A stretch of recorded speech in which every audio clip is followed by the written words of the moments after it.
Okay, welcome, APUSH students, to chapter 26. We're going to continue on with of course, the Cold War. This will be a little bit more domestically focused chapter that we'll be working on, things here at home. All right, let's start it off. The Bretton Woods system. You certainly need to know this.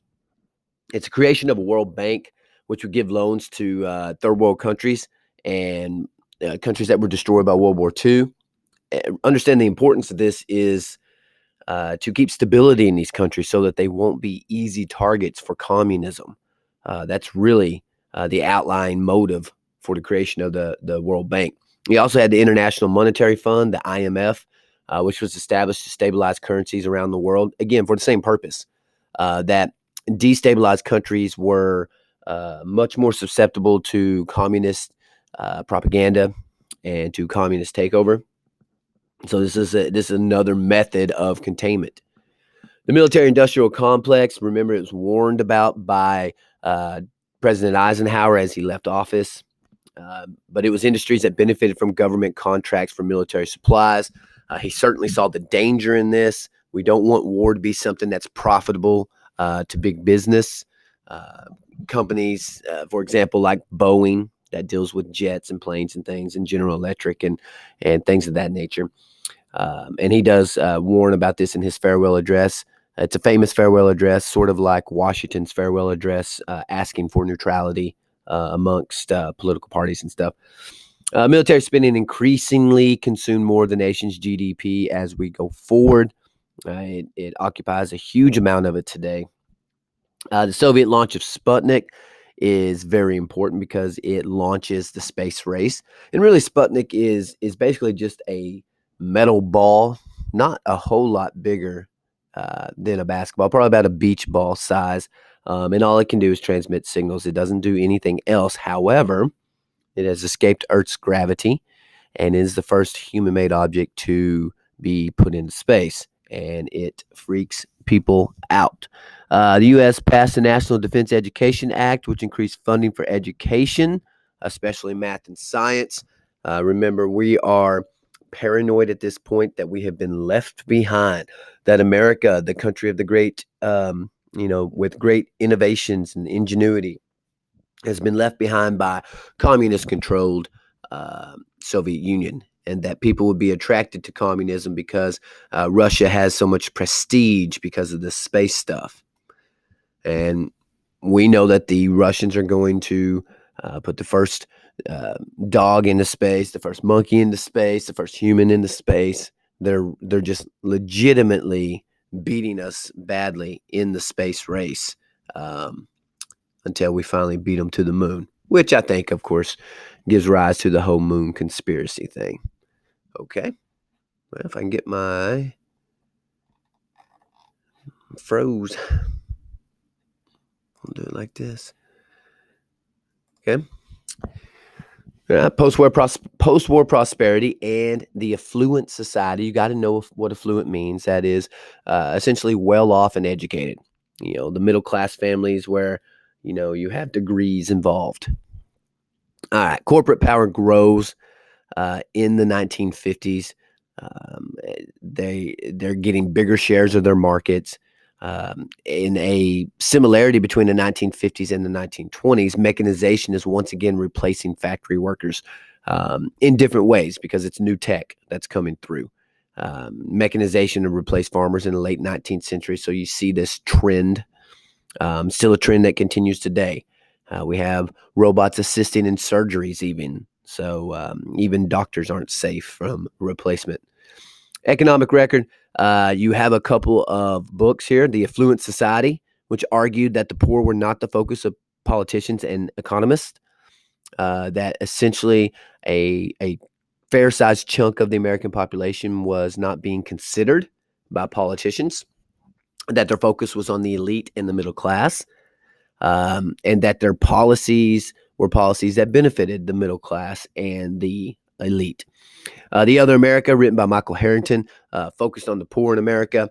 And that's important because you're going to have a president come in with Lyndon B. Johnson after John F. Kennedy's assassination, And one of Johnson's major focuses will be a war on poverty.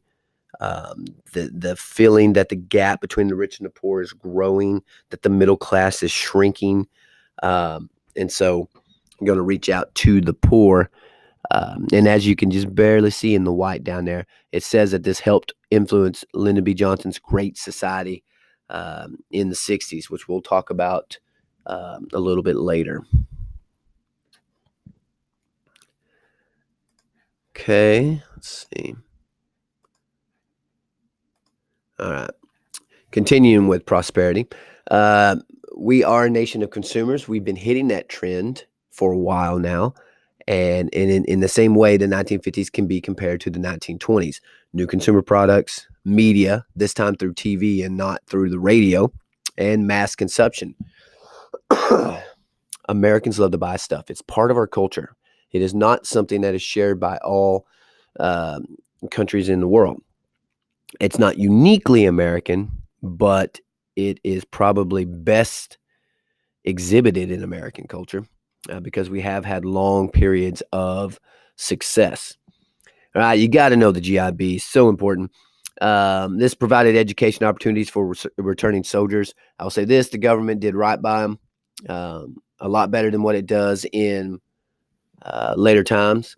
Over 7 million veterans attended college or trade schools in the 1950s, which equaled a higher paying workforce because they had a better level of education, whether it be college or the trade school. You had the Veterans Administration was developed, the VA, still very important today, which provides home loans for veterans. There's even songs that talk about buying their homes on the GI Bill. So the GI Bill equate that with lower, easier to buy homes for veterans and for education. So this is a pretty good setup for those who went over and risked everything in World War II. Trade unions, union membership increased in the 1940s. Although during the war, they're not striking. This is mostly after the war when we're coming home and trying to figure out how to get our economy normalized again. Income rose for many workers in the 1950s. I think, the 1950s is kind of heavily romanticized, but it seemed to be a time period, with the large middle class, where times were good, divorce rates were low, that kind of stuff. Health insurance and pensions were provided through many contracts.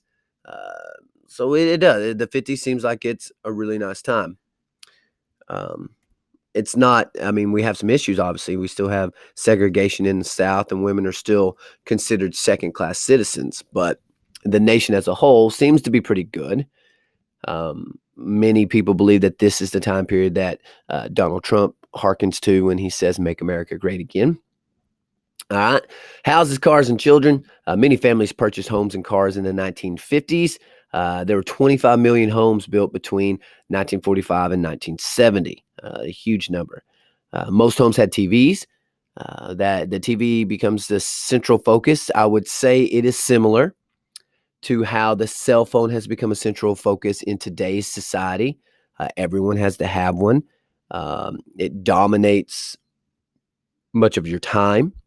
And of course, now TVs are still a huge deal. And today, TVs are cheaper than ever. So people might have 3, 4, 5 TVs in a home, one for almost every room.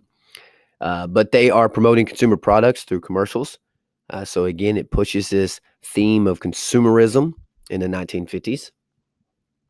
Television shows focus predominantly on white middle-class suburban families, where the mothers were housewives. A great example, of course, is a show. It was reruns, obviously, when I was young, but Leave It to Beaver is one of the many shows where it's middle class and mom's a home wife, and she teaches the kid lessons, and dad's the breadwinner, and this and that. Father Knows Best is another one. I may show some clips from some of these. They can be kind of funny to watch in today's society. Even today, while you have a huge variety of shows, sitcom shows and syndicated shows, you still see a lot of middle class. It's not always as white as it used to be, but you don't watch a lot of shows based on a poor home, a poor family. unless it deals with drug trafficking or something like that.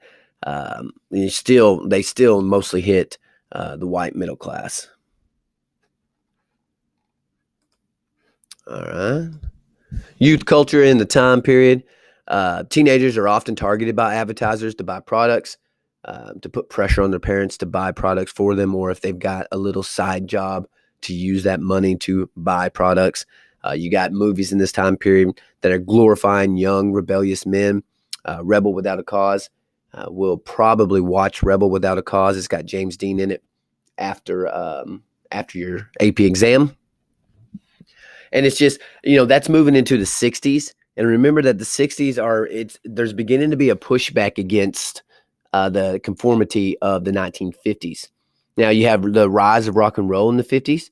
Alan Freed played race records over Cleveland Airways. He's a DJ. And, Cleveland's got a high black population, and he's playing black songs. So he's kind of rebellious in his own right there. You've all heard of Elvis Presley. What you may not realize is that Elvis Presley, who was out of Memphis, Tennessee, a lot of his early songs were covers of black artists who couldn't get airtime because they were black. And Elvis is a guy that is influenced by them. He listens to them. He likes what he hears, and he kind of incorporates it into his own music. But Elvis is a good-looking white guy, and he's able to kind of cash in on rock and roll. And a lot of people don't realize that early rock and roll was heavily African American, but it would be something that would be taken over by whites and kind of turned into. Nowadays, you think of rock and roll, you certainly think of it being a white genre. Cultural dissenters are beginning to arise in this time period at the end of the 50s, early part of the 60s. You got the beatniks and the beat generation. These are basically the writers of their time who are criticizing middle-class values and culture, criticizing things like, say, heterosexuality, criticizing the fact that women are supposed to stay in homes, criticizing not listening to black music, things like that. In today's time period, we have a lot of people like this because it's easier than ever to voice your opinion and to criticize what you don't like. You see it all the time on Facebook, Instagram, things like that. This is similar to the lost generation, so you might keep that in mind in case you have to write it on a long essay question for your AP exam. So the beatniks, the beat generation, these writers criticizing American values, is similar to the lost generation who criticized American values following World War I. So there is some continuity there.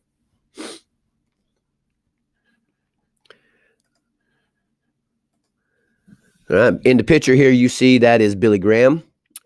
Religion it's a big push in the 1950s.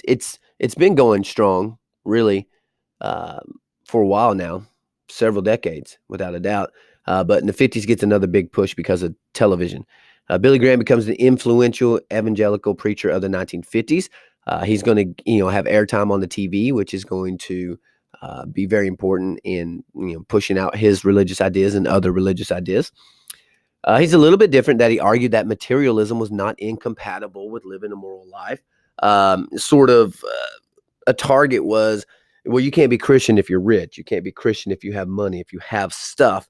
And he puts forth the idea that that's not the case, that you can lead a virtuous life and you can, do what Jesus would want you to do at the same time that you make money and that you want material things.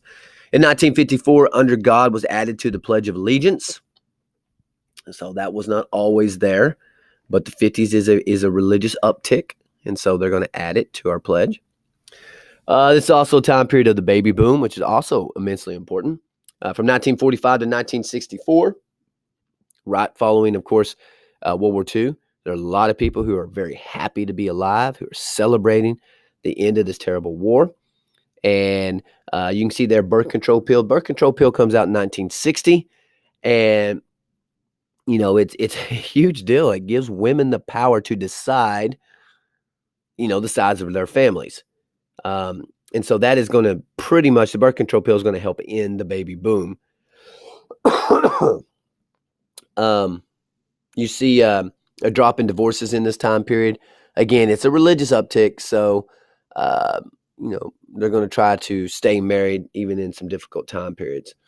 Impact the baby boom, tighter job market in the 1970s when these babies get old enough to work.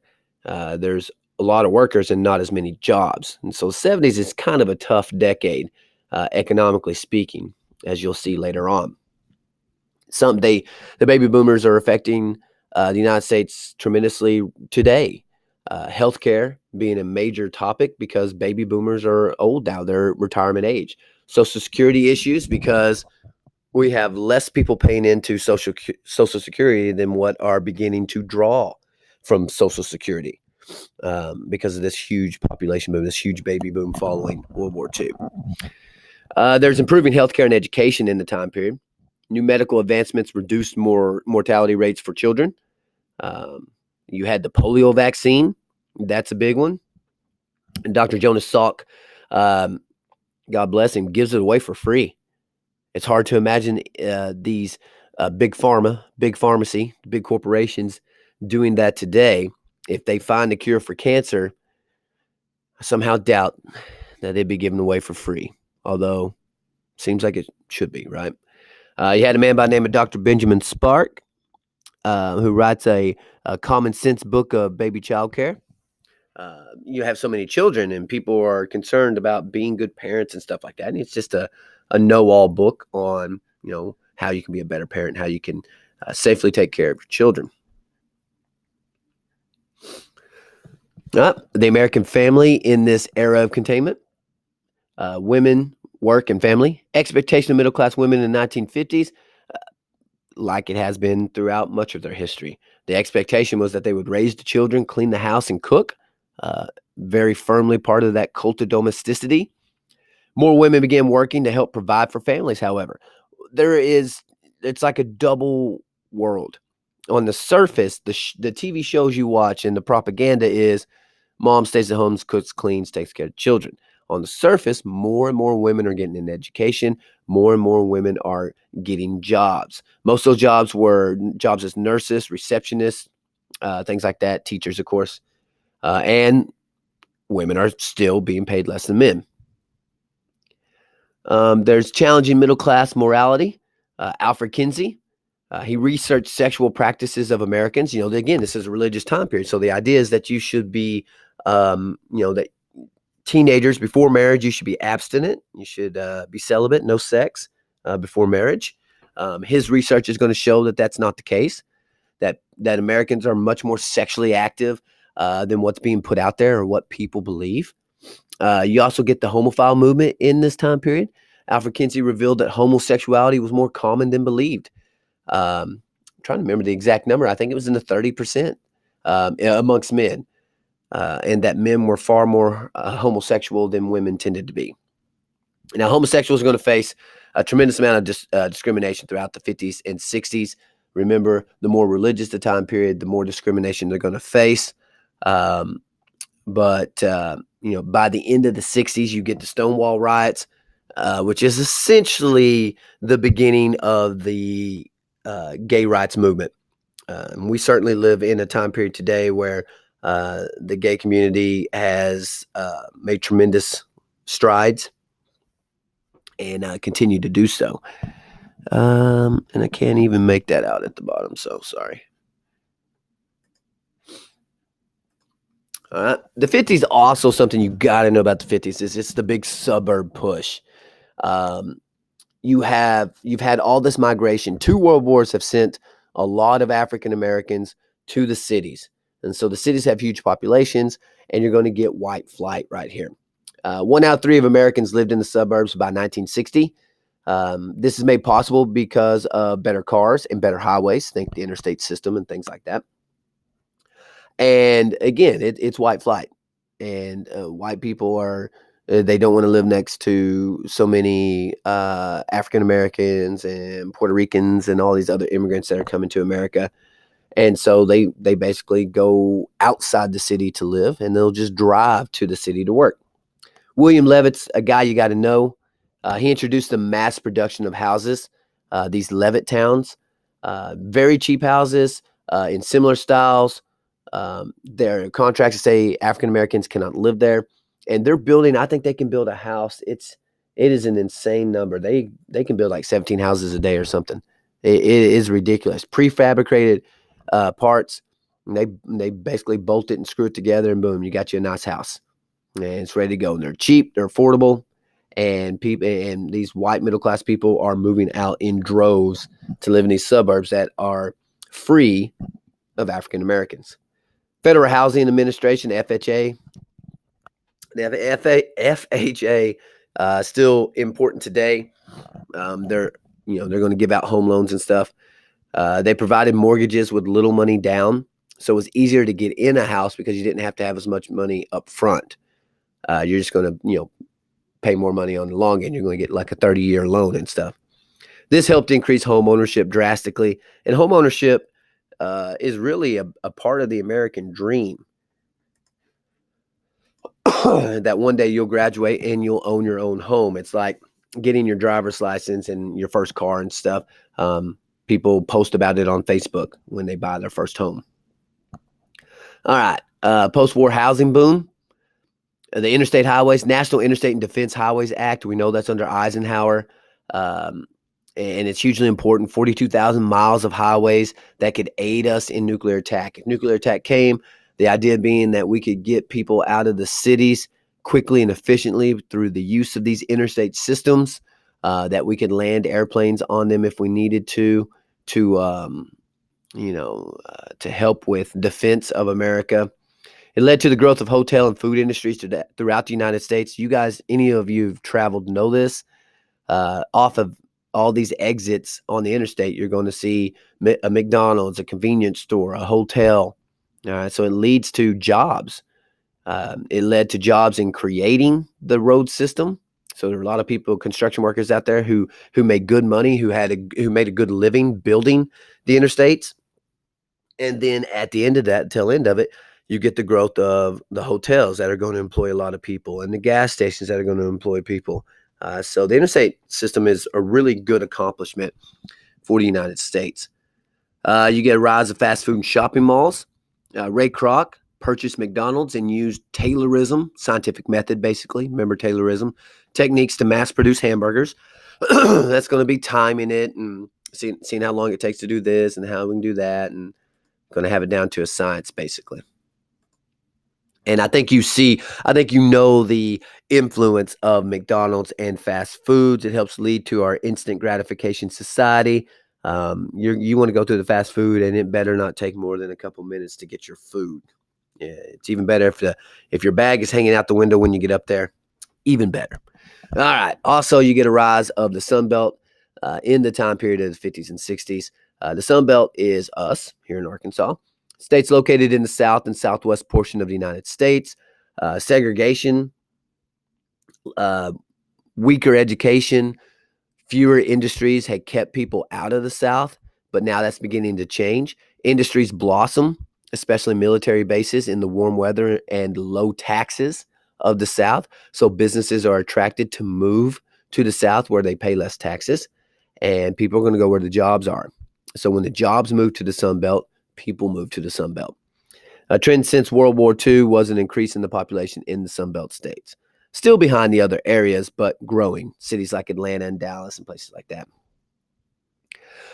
This is a time of two societies, urban and suburban. Notice that rural is not mentioned here. As many whites moved to the suburbs, this again, I've already talked about this being referred to as white flight. African Americans moved to the cities in large numbers. Unfortunately for them, the cities they're not getting as much tax money. They're beginning to run down in some areas. Slums are growing, ghettos are growing, and it's because a lot of that white money is leaving out with them to the suburbs, and African Americans are living in what's left. Remember, the suburbs are closed to them.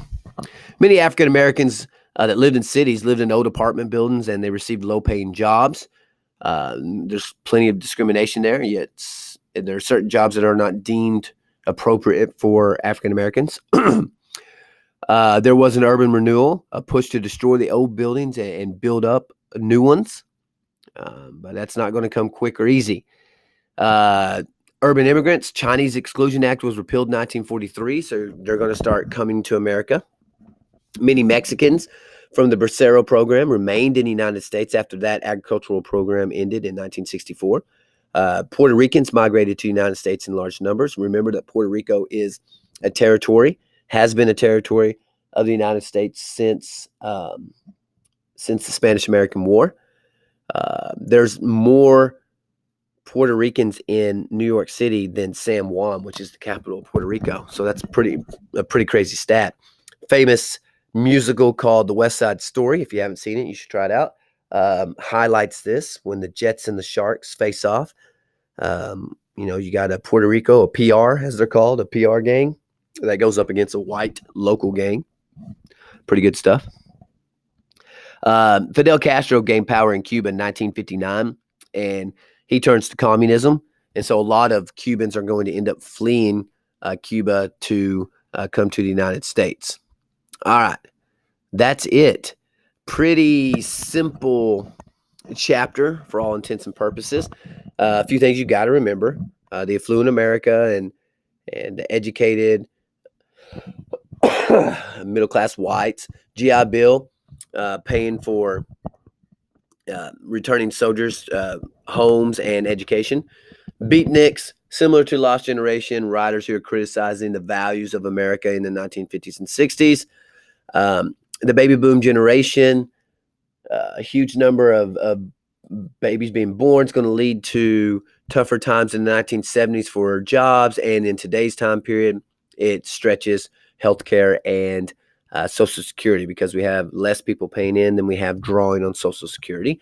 1950s family and the role of women. Men as the breadwinner, women as cooking, cleaning, raising the children. However, they are, even in the 1950s, entering the workforce in higher numbers than ever before, where they're not going to be paid as much money. Levittown and FHA associate that with the growth of the boom, the suburban boom, as you have white flight from the cities. The interstate highways under Eisenhower's administration, nuclear defense issue there.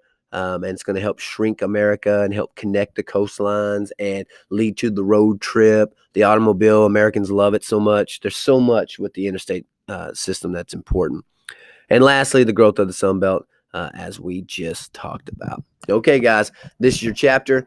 Make sure you're taking good notes here, getting good summaries, identifying the themes here. And, we'll see you back next week.